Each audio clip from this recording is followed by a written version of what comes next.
19 ஜூலை 2026 ஆண்டின் பொதுக்காலம் 16ஆம் ஞாயிறு. இன்றைய நற்செய்தி வாசகம் மத்தேயு எழுதிய தூய நற்செய்தியிலிருந்து வாசகம். ஆண்டவரை மாட்சி உமக்கு.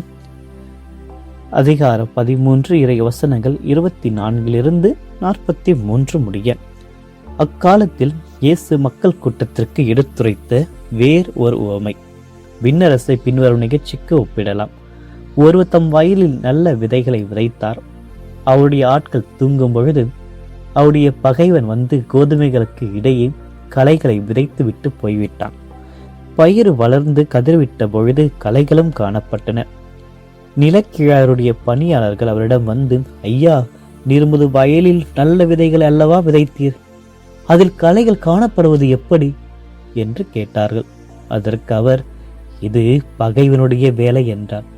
உடனே பணியாளர்கள் அவரிடம், நாங்கள் போய் அவற்றை பறித்து கொண்டு வரலாமா, உன் விருப்பம் என்ன என்று கேட்டார்கள்.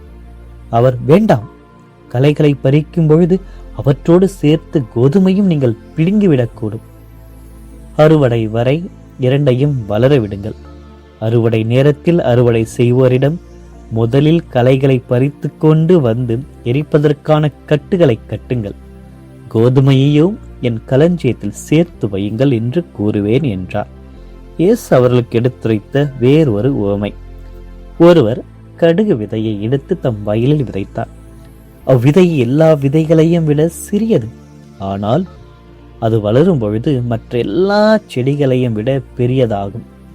வானத்து பறவைகள் அதன் கிளைகளில் வந்து தங்கும் அளவிற்கு பெரிய மரமாகும். விண்ணரசி கடுகு விதைக்கு ஒப்பாகும். அவர் அவர்களுக்கு கூறிய வேறு ஒரு உவமை. பெண் ஒருவர் புளிப்பு மாவை எடுத்து 3 மரக்கால் மாவில் பிசைந்து வைத்தார். மாவு முழுவதும் புளிப்பேறியது. விண்ணரசி புளிப்பு மாவுக்கு ஒப்பாகும். இவற்றையெல்லாம் இயேசு மக்கள் கூட்டத்திற்கு ஓமைகள் வாயிலாக உரைத்தார். ஓமைகள் இன்றி அவர் அவர்களோடு எதையும் பேசவில்லை. நான் ஓமைகள் வாயிலாக பேசுவேன், உலக தோற்று முதல் மறைந்திருப்பவற்றை விளக்குவேன் என்று இறைவாக்கினை உரைத்தது இவ்வாறு நிறைவேறியது. அதன் பின்பு இயேசு மக்கள் கூட்டத்தினரை அனுப்பிவிட்டு வீட்டுக்குள் வந்தார். அப்பொழுது அவர்களுடைய சீடர்கள் அவர் அருகே வந்து, வயலில் தோன்றிய களைகள் பற்றி உவமை எங்களுக்கு விளக்கி கூறும் என்றனர். அதற்கு அவர் பின்வருமாறு கூறினார்.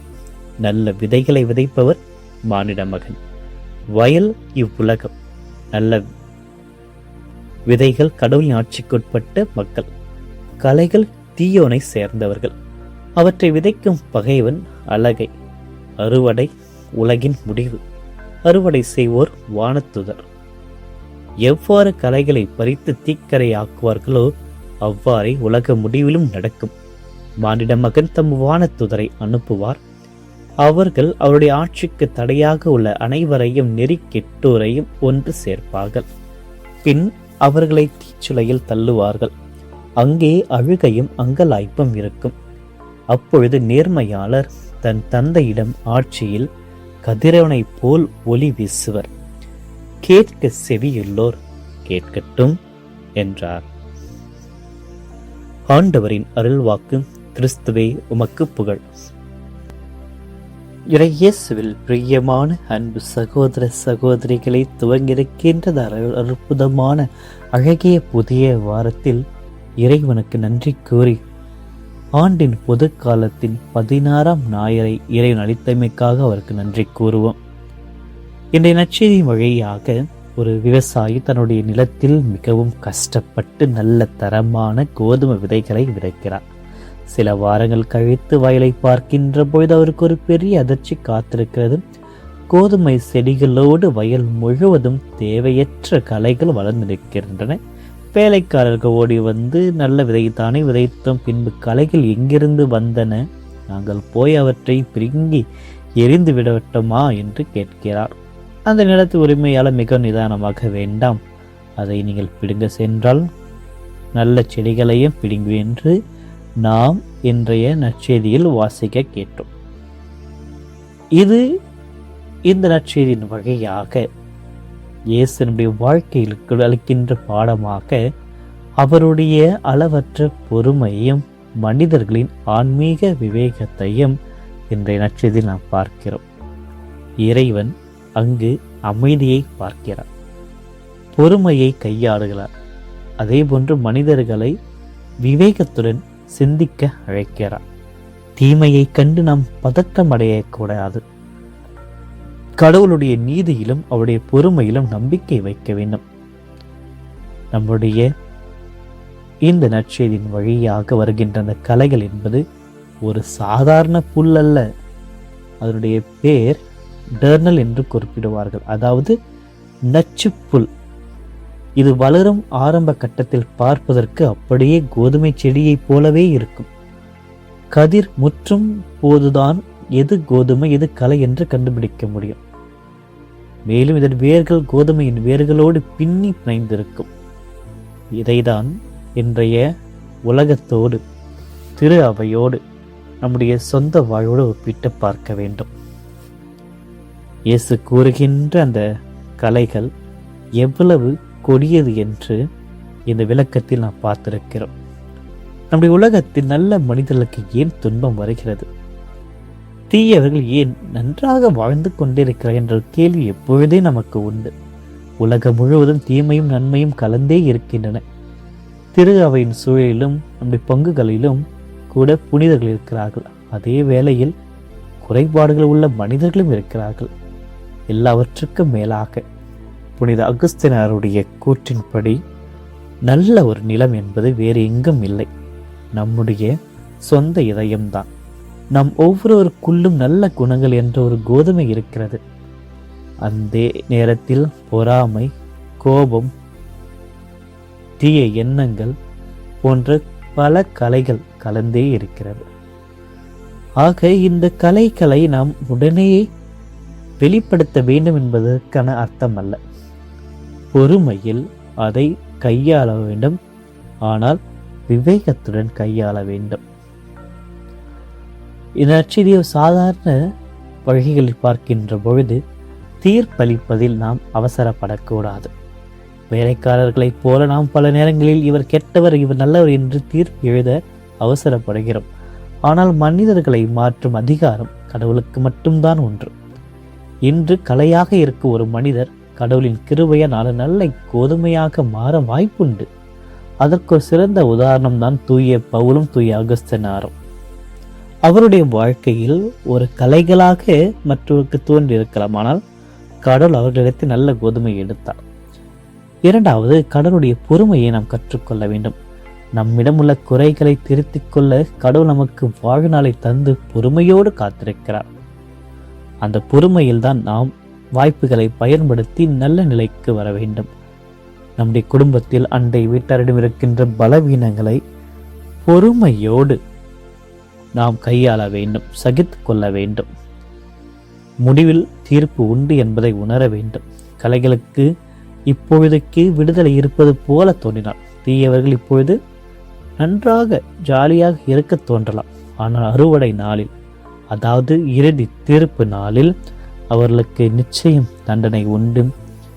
அதற்கான பலன்கள் அவர்கள் எடுத்துக்கொள்வார்கள் என்று இறைவன் குறிப்பிடுகின்றார். ஆகவே நாம் எப்பொழுதும் நல்ல கோதுமையாக பிறருக்கு பயன் தரும் நற்கன்னிகளை தருகின்ற மனிதர்களாக நாம் வாழ வேண்டும். கடவுள் நம்மை பார்த்து இப்பொழுதே கலைகளை பிடுங்கி எறிந்து விடு என்று சொல்லவில்லை.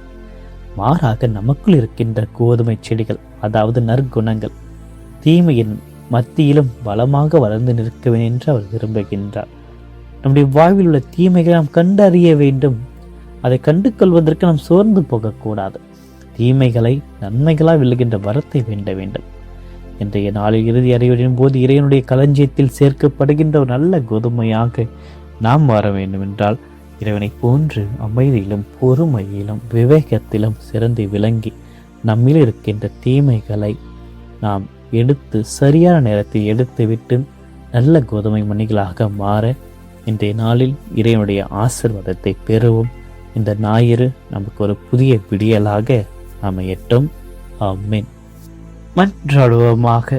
என்றும் வாழும் எல்லாம் அல்ல இறைவா, இந்த புதிய நாளுக்காக உமக்கு நன்றி கூறுகின்றோம். நசுங்கிய நாணலை முறிக்காத மங்கியின் திரி அணைக்காத தீமையின் மத்தியில் நன்மையை காத்து வழி நடத்துருவான உன்னுடைய பேரன்பிற்கு உம்மை போற்றுகிறோம், ஆராதிக்கிறோம், உமக்கு நன்றி கூறுகிறோம். எங்களுடைய பலவீனங்களையும் பாவ கரைகளையும் அறிந்திருந்து எங்களை ஒழித்து விடாமல் நாங்கள் மனம் மாறி நற்கனி தர வேண்டும் என்று நீர் காட்டுமுடைய அளவற்ற பொறுமைக்காக உம்மை மீண்டுமாக போற்றுகிறோம். ஆண்டவரே, இன்று நாங்கள் பெற்றுக்கொண்ட கோதுமையையும் கலையின் ஓமையின் வாயிலாக எங்களோடு பேசினீரே, அதற்காக மக்கள் நன்றி கூறுகிறோம். வேலைக்காரர்களைப் போல பிறருக்கு தீர்ப்பளிக்கின்ற அவசரப்படுகின்ற அந்த பலமான இதயத்தை எங்களுடைய உள்ளத்தில் இருந்து அகற்றி இன்று கலையாக இருக்கின்ற ஒரு மனிதர் நாளை உமது அருளினால் கிருபையினால் புதிய பவுலாக புதிய அகஸ்தினராக கோதுமையாக மாறுகின்ற ஒரு வாய்ப்பை இருக்கிறது என்பதை நாங்கள் உணர்ந்து அவர்களோடு விவேகத்துடன் நாங்கள் செயல்பட எங்களுக்கு அருளை தாரும். எங்களை சுற்றிலும் எங்கள் குடும்பத்திலும் திருச்சபையிலும் இருக்கின்ற குறைகளையும் பலவீனங்களையும் பொறுமையோடு சகித்துக் கொள்கின்ற தாழ்மையையும் அன்பையும் எங்களுக்கு தாரும். வல்லமையுள்ள இறைவா, நீர் தந்துள்ள இந்த புதிய நாளிற்காக, இந்த புதிய வாரத்துடைய தொடக்கத்திற்காக உமக்கு நன்றி செலுத்துகிறோம். இந்த வாரம் முழுவதும் ஆசீர்வாதத்துடைய கரங்கள் எங்களோடு இருக்கட்டும். நாங்கள் செய்கிற ஒவ்வொரு வேலையும் எடுக்கின்ற ஒவ்வொரு முடிவுகளையும் உடைய பாதத்தை அர்ப்பணிக்கின்றோம். எங்களுடைய தொழில், அலுவலக பணி, விவசாயம், வியாபாரம் மற்றும் பிள்ளைகளின் படிப்பு அனைத்தையும் ஆசீர்வதியும்.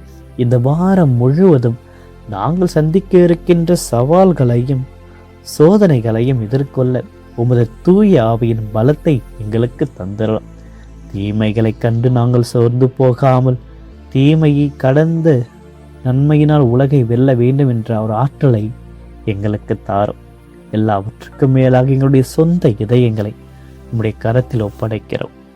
பொறாமை, கோபம், தன்னலம், பழிவாங்கும் எண்ணம், பல்வேறு தீய எண்ணங்கள் போன்ற கலைகள் எங்களுடைய இதயத்தில் வளர நாங்கள் அனுமதிக்காமல் அதற்கு மாறாக அன்பு, சாந்தம், பொறுமை, இரக்கம் போன்ற நற்குணங்கள் என்ற கோதுமை மணிகளை நாங்கள் வளர்த்திட, அதுவும் 100 மடங்காக வளர்ந்து பலன் தந்திட ஆண்டவரே எங்களை உடைய தூய ஆவியானவர்களை ஆசீர்வதித்தரலாம்.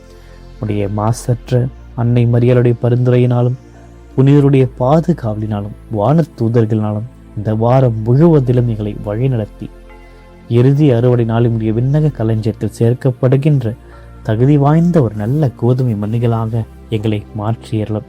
இன்றைய நாளை எங்களை ஆசீர்வதித்தரலாம். இந்த வாரத்தை எங்களை ஆசீர்வதித்தல் நாங்கள் தீட்டி வைத்திருக்கின்ற அனைத்து திட்டங்களிலும் உமது பிரசன்னம் எங்களுக்கு அருளும்படியாக செவிக்கின்றோம். எங்களுடைய மன்றாட்டுகளுக்கு நல்ல ஒரு பலனை தாரும். இந்த நாளில் தங்களுடைய பிறந்த நாட்கள், தங்களுடைய திருமண நாட்கள், பல்வேறு நிகழ்ச்சிகள், நினைவு நாட்கள், பயணங்கள் மேற்கொள்கின்ற அனைத்து பிள்ளைகளையும் நிறைவாக ஆசீர்வதித்தலும். உடைய கரத்தால் அவர்களை தாங்கியலும். உடைய சிறைகள் நிகழ அவர்களை அரவணைத்துக் கொள்ளும். உமது தெய்வீக பிரசன்னத்தோடு இந்த நாளை நாங்கள் தொடங்க எங்களுடைய உடல், உள்ள, ஆன்மா அனைத்தையும் உடைய பாதத்தில் வைத்து உம்மிடம் சமர்ப்பிக்கின்றோம். எடுத்துக்கொண்டு எங்களை ஆசீர்வதையும் நலன்களால் நிரப்பியறலும். இந்த மன்றாட்டுக்களை எல்லாம் எங்கள் ஆண்டவராகிய கிறிஸ்து வழியாக உம்மை பார்த்து ஜெபிக்கின்றோம். ஆமென். எல்லாம் வல்ல இறைவன் தந்தை, மகன், தூய ஆவியானவர் அனைவரையும் நிறைவாக ஆசீர்வதிப்பாராக. ஆமென்.